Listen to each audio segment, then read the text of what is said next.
Hi all, how's it going?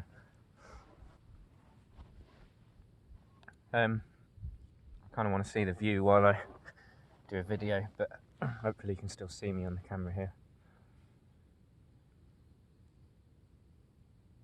It's not the best angle actually, but there we go.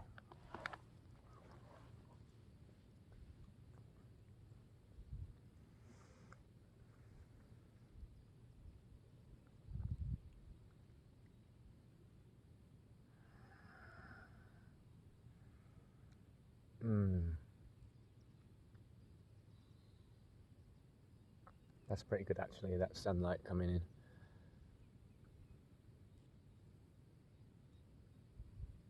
So I just wanted to say that, everything's slowed down, and we know how much that is needed at the moment. And I've known this a few times and I've felt this a few times, that a long time ago there was a group of people who were much more slower than we are today, who were much more connected with their wisdom and weren't fighting with life, weren't trying to chase life, Yes, nothing was perfect, there were still troubles in their tribe, there were still issues. No life is free of issues, and no life seems to be perfectly in harmony. It's not about that. But there was the deep connection with the Mother Earth, and the nature.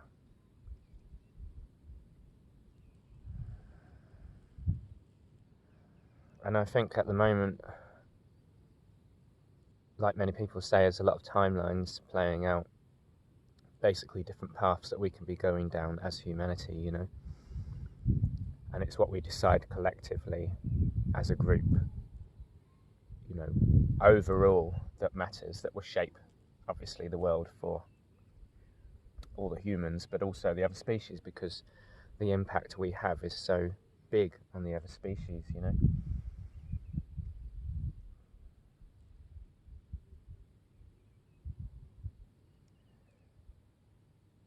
I'm one of those people who's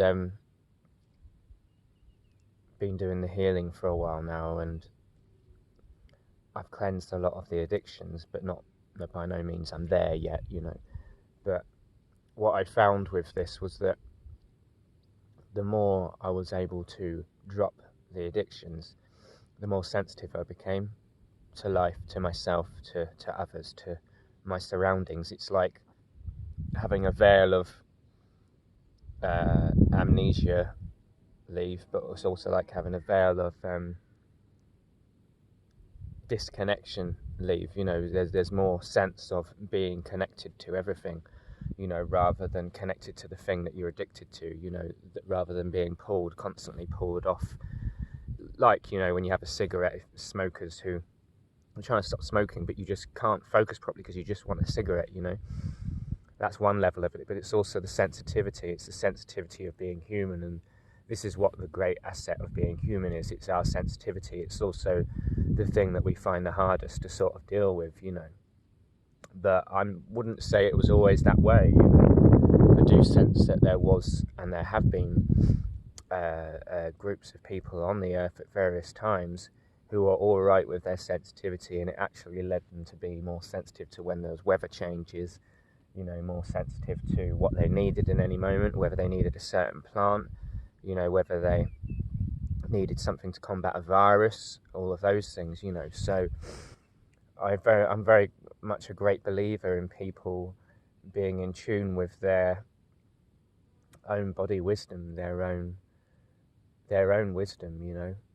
and as I've seen recently, people are saying, all of these perspectives that different people have are all valid, and I feel that there is truth to all ways and all paths, There is something to be nurtured and gained and taken, from all paths in life.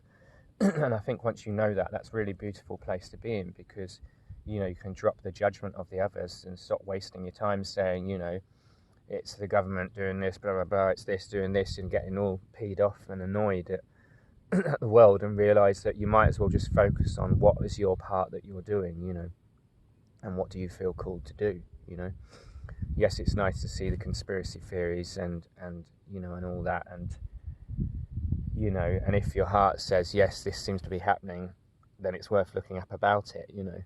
But really, for me, at the moment, it's been about withdrawing all my energy from the external and trying to really focus on, you know, what is it I'm here to bring, and actually connecting with other people, you know, properly, rather than, you know, say for instance, having such a strong idea of what you feel that it's overriding the gift that this other person is for you, you know.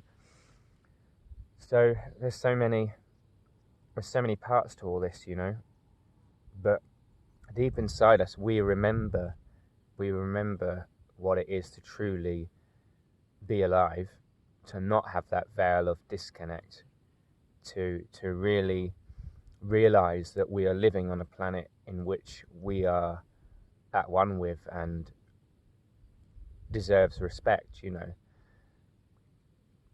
and that it's a gift to be alive. But I must say, I'm going to take this off the thing for a minute now, I must say that I feel that look what we've done to the land, you know. I mean, to many this will seem pretty much viable, like this is the right thing to do, to completely farm and own the land and, you know, plough it year after year after year. You know, a lot of the land degenerates, you know, and a lot of it's about livestock, but, you know, whatever, I'm not here to say what's right or wrong with that, but what I am here to say is that this land here was pristine. I mean, it's a beautiful place that I'm in. This land was pristine and, you know, full of whatever needed to be there, whatever Mother Nature wanted to be there, you know. And, you know, I truly feel that, okay, we're not going to have things perfect, but it's our greed that has been driving the machine. And at the moment, the machine's had to stop for a while, you know, at least slow down. I think we need to make a decision as people what timeline we want to go down. And the thing is, initially, this new timeline is not possibly going to be always so easy, because it requires us coming together and supporting each other rather than supporting the you know, the manufacturing companies and all of the the paths that kept the system alive, you know. And I'm not saying this from an anti-system sort of standpoint. I'm not saying that I hate the system and I hate what man's done and all the man-made stuff has no place, you know. But what I am saying is that, for instance, like, even just in my life, my phone that I'm using here, I've managed to keep my phone for a year, you know, whereas before I was changing my phones here and there, you know, buying these little gadgets, selling them and and all that. And this isn't the time for that now, you know. This is the time for making the most of what we got and actually living more because of it, because we're not chasing things, because we're not chasing, you know, the latest whatever, because, you know, it is manipulation. It's deep manipulation behind all those companies, you know. And what do we want to stand for, you know? Someone I know would always say that to me. She'd say, you know, what kind of a world do we want to live in, you know? So that's my point, really, you know. And I think, you know, in some way, disconnecting from the system and reconnecting to the earth and reconnecting to, you know, the grassroots sort of, you know, working with the land and all of this, and you know, not needing the system so much, you know, really opens you up to a different world, you know, really opens you up to a more real and true life, you know. Because the way things have gone, as we know, this virus has come out. I'm not going to say it's man-made or not, you know, but either way, it's still a result that, you know, something's gone too far, you know. I mean, it may have been natural before humans, you know, for this to happen anyway, but either way, it's shaken things up for a good reason, and we can either see this as a catastrophe that's like, you know, we're doomed, or we can see it as a possibility, you know. And that's what this is at the moment. It's a possibility. It's a possibility for change, you know. And yeah, I don't have all the answers myself yet, you know.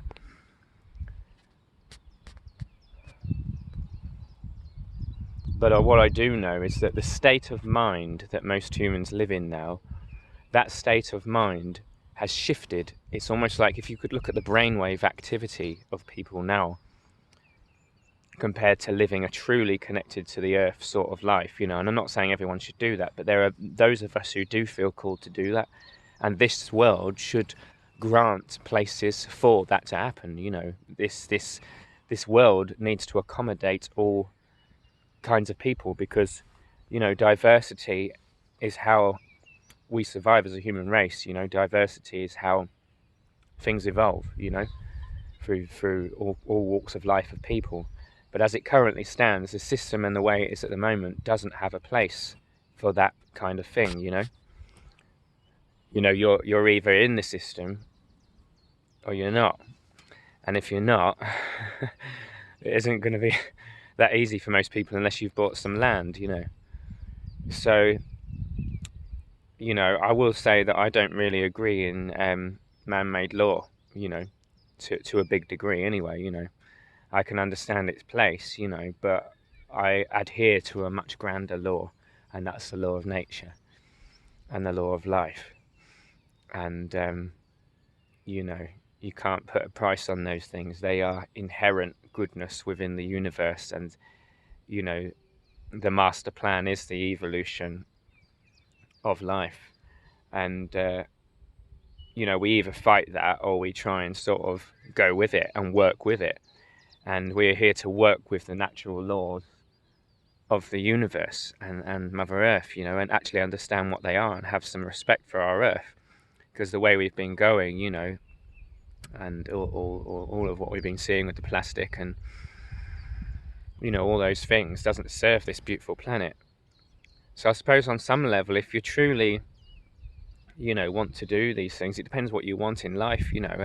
And I think the problem is often what we want in life isn't necessarily what we truly want, because we don't know what serves our soul, you know. In a world that's gone so far away from living from the heart and the soul, you know, humanity is bred who, in the back of their mind, in the back of their senses, they know what they need, but it's sometimes so deeply pushed down that we think that it's fame or success or, you know, more accumulation and aggregation of stuff, you know. So, I mean, I know people put these messages out all the time, you know, like, I know. and that's the other thing, like, you know, YouTube is just full of people going on and on about their opinion and things, you know. It's become a world like that, and with this not gathering anymore, you know, which I totally understand, you know, if the virus is as bad as it is, which seems so. And then, you know, I don't know what's going on with 5G and all that, to be honest. I expect there is some sort of link somewhere, at least weakening the immune system. But either way, no matter how powerless we might seem to be to some things, there is always a point of power. We always have a point of power to make change. And I think right now, this is about coming together to find out what is the point of power and actually doing something about it. Yet it may not come in the usual way that things like politics do, you know, and the way of thinking and the way of working that politics do, you know. Yes, it's worked for some things, you know, but I just feel that there is a calling for something deeper. And as I look at the forests over there, which are really, really beautiful, by the way, I see that nature is the way, you know. We can't live on this planet disconnected from nature. We can't live in a world isolated from the truth that is already here, because we are here to work with the laws of this reality that we have here.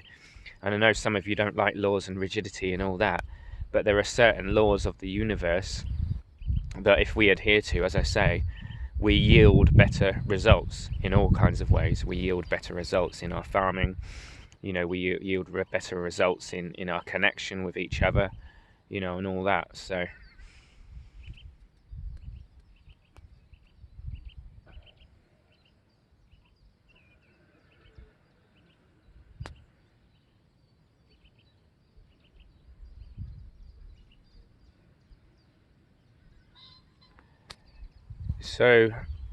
I feel ultimately at this time what we're needing is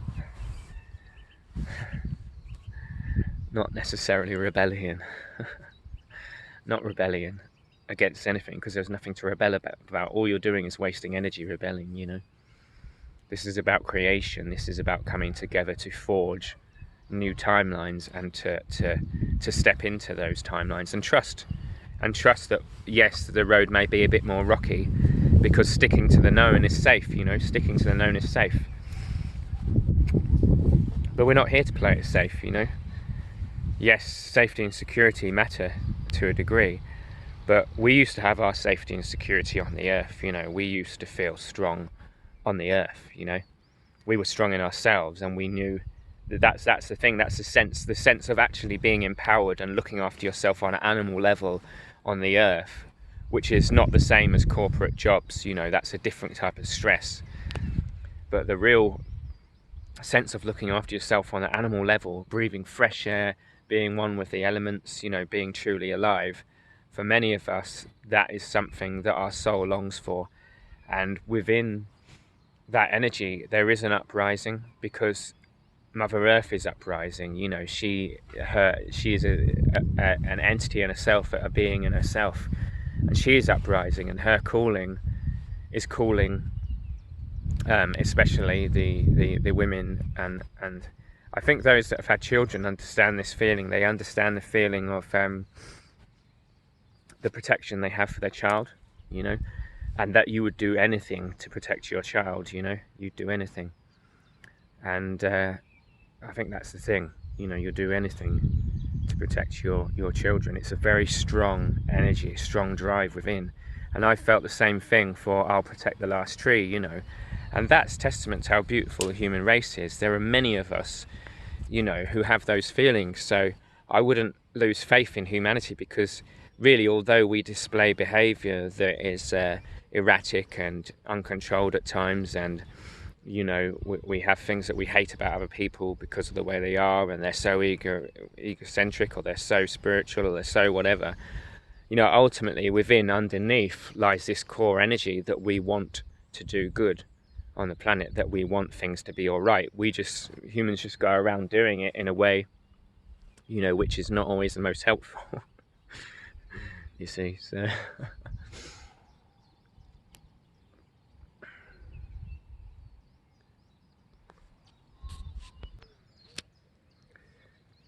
so yeah, I think for many of us, the old world is dying, and the emergence of the new world is coming. And I suppose the new world is sort of taking all that was best from the ancient world, and a re-emergence. So I was just sneezing, you won't catch anything. A re-emergence of the old world, the natural way of things. I'd almost call it the way, because the way is talking about the way it has been for thousands of years. There are some things that haven't changed, and they are natural laws of nature, So, this is a time to rethink, what do we want? And I think that's for all of us, what do we want? Because we don't have to be subservient, to anything that seems to rule our life, whether that be addictions, whether that be the current job we're in, or whatever, But it does mean a sacrifice if you want to change, And that may mean downsizing, that may mean, living with less. But, the weight of so many expectations, the weight of so many possessions, the weight of so many things isn't the way for everybody. It's not the way for every soul, and that's the beauty of this life. you can't write a law that says that law is governed for everybody, you know. I mean, of course, I understand some laws, you know, not killing is a pretty good one.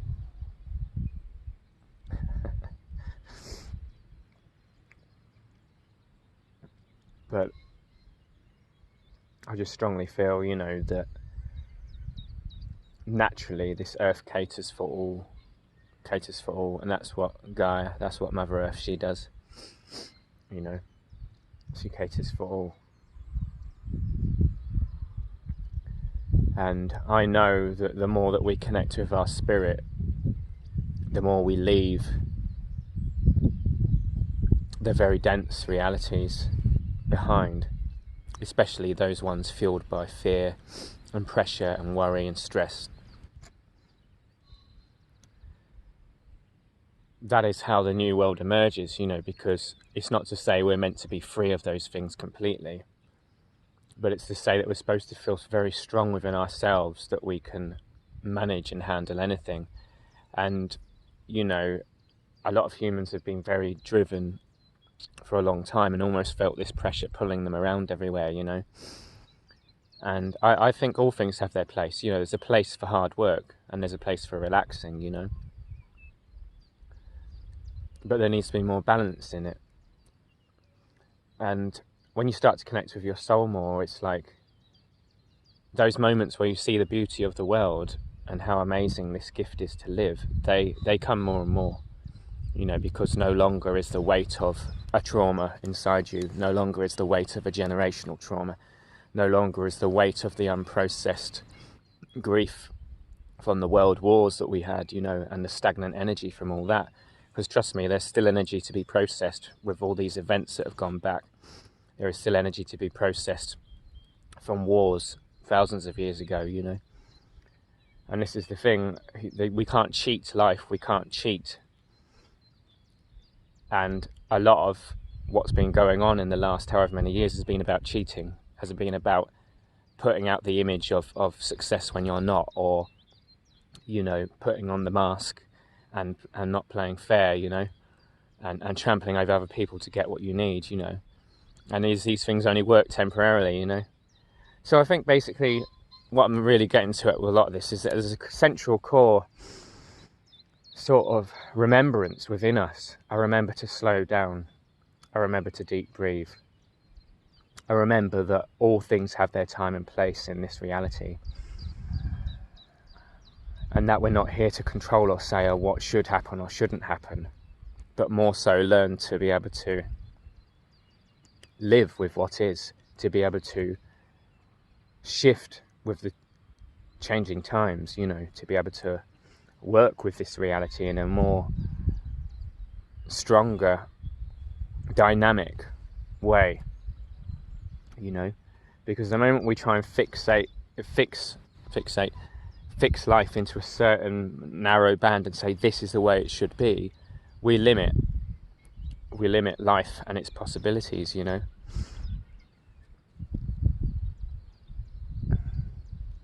And this universe and this life is anything but limited.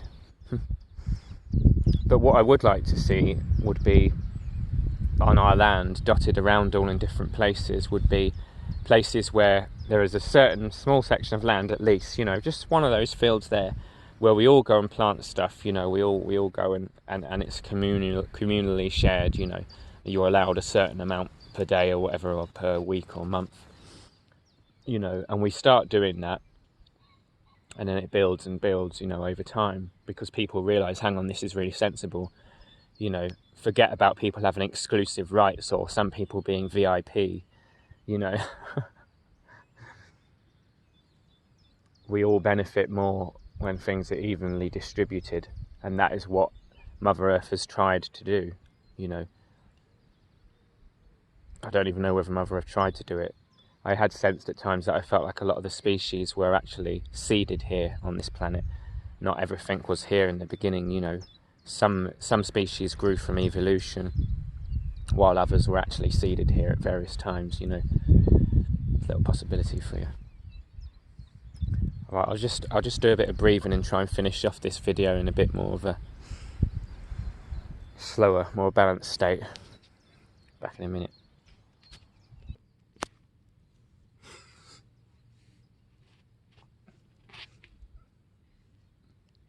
I think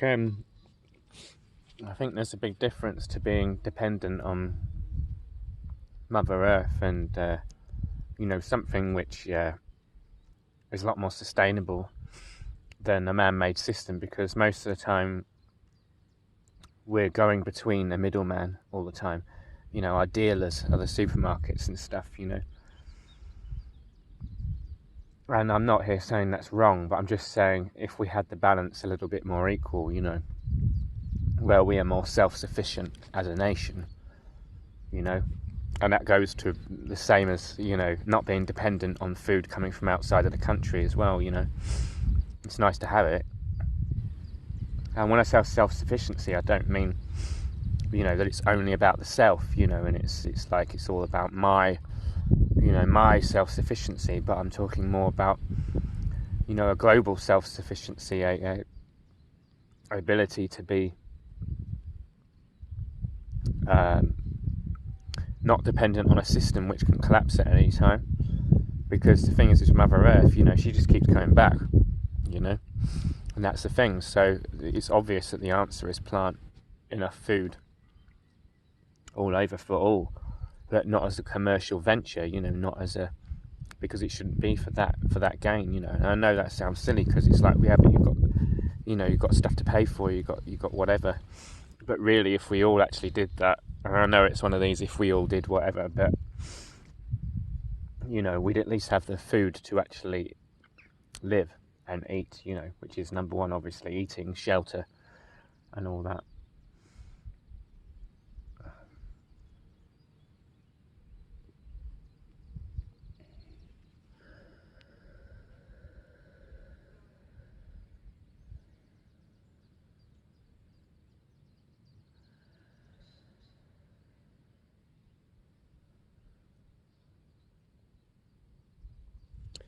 The big message I have really is that don't feel like you've got to be part of the system. You don't. We live, as I say, by the natural laws, and you don't have to live within a system. In fact, really, it's our every right to be able to detach from it. But, of course, everywhere you go, the supposed rules of this system are there. Every country you walk into, every bit of land, there's not so much such thing as pristine land anymore. Yet hidden away in a few of the countries, there is some of that land, I've been to a few in Europe that's been really beautiful.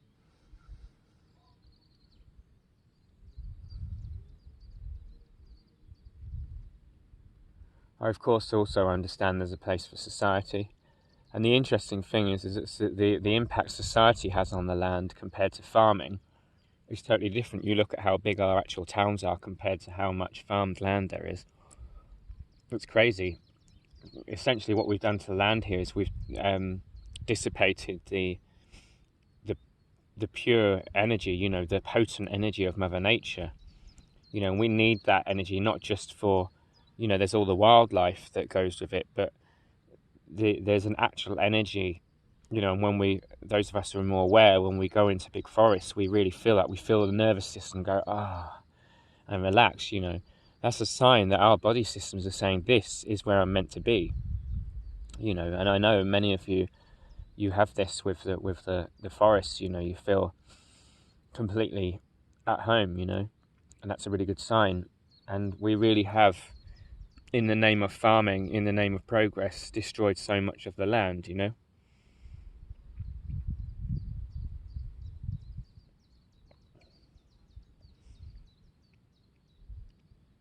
But what I do feel is that there is a lot of apathy still in England and various places, and the more we break out of this energy and the more we reclaim our power and our energy, the more changes we'll make, and the deep dependency on the system and, for instance, the rubbish food and, the alcohol, cigarettes, all of these things keeps us locked in to that world. It keeps us locked into being supplied by manufacturing companies who their goal is profit, you know, generally. I know some companies, they have a much more of a better, you know, ethos or whatever behind what they do. So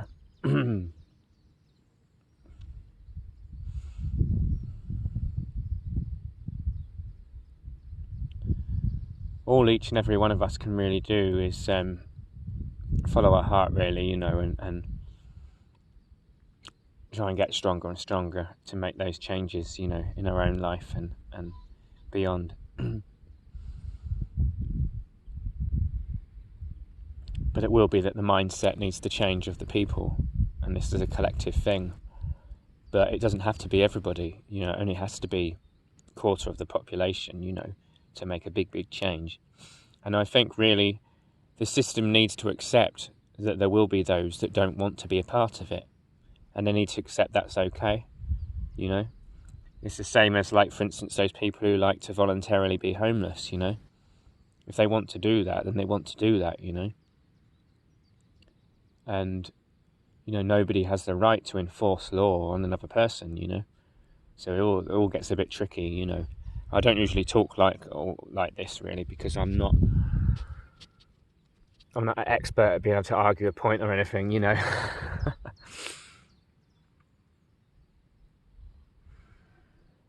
I don't come from a very mental perspective. Usually it's more from the heart, you know.